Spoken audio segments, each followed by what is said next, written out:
You see, a lot of problems will come up because you don't have the experience to know what to pay attention to, what to take seriously, what not to take seriously. That takes experience. It takes practical, hardcore experience out there, many of them, repeated over and over again until the lesson, the practical street smart lesson becomes cauterized to where it's a neurological response. It's endemic to the DNA, to your personal DNA. You've had so much experience with, you know what to look for, you know what to listen for, and you know how to react to these things. Not respond because you don't have the time to think. You don't have the time to respond. All these things take place on the fly in the environment. They come suddenly, and you have to be able to stand up to them. They come under great stressors. They come under the pressure of the environment where you are talking to the woman, you are trying to meet her, you're trying to make an impression, and you've got so many things going against you: your appearance, your height, your phenotype, meaning your body language, the expression on your face, the tone of your voice, the pitch and tone, the look of humility, compliance, and fear, cold fear, that you're trying to masquerade, put up a front, but you don't have the experience to put up a good enough front. And so they can see through that. Depending on the woman, depending on the situation, depending on how lucky you get, my short, small, ugly man like me.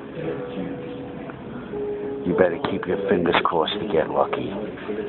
All the stars had better be in the right place, and you better be awful lucky. The environment had better support you, and this had better be the right woman. Now, you see all that you have going against you here. You have to do it on your own, under your own power, under your own self-sufficiency, self-generated resources. You have to have mastery over yourself, the right tools to bring into the battle, and mastery over the access of those tools, and mastery over how the tools will be employed. And above all of this has to be done in an understated, effortless way to be effective. You can't push it, you can't force it. But you have, here's the paradox, being a short, small, vertically challenged man, you have a very short leash. You don't have the time to play around that your TDAH has. You're on a very short, tight leash of judgment, of stereotype, of caricaturing, of mocking. Your appearance, the way you smell, the way your body language, the words you choose to say, the topics you choose to talk about.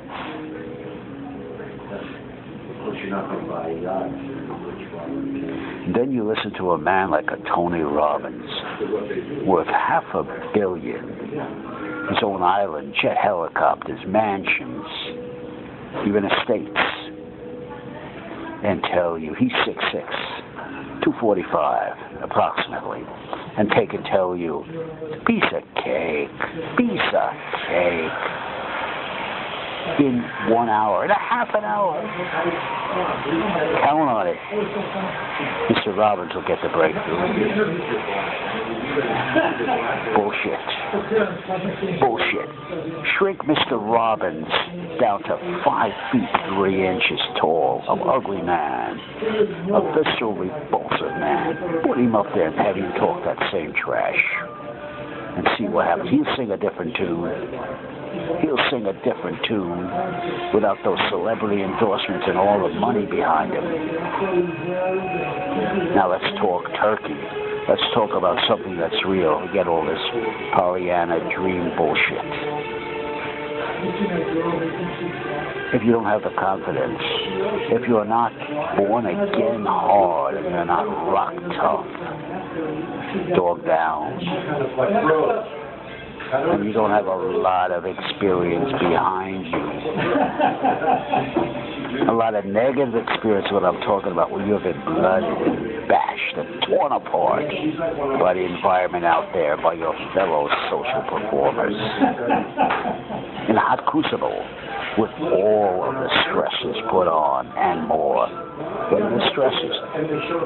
Your social opponent, your adversary, your social performer that you're facing, you're trying to impress, so you can get a good quality contact, so you get some confirmation, acceptance that the TDH gets just by being the TDH.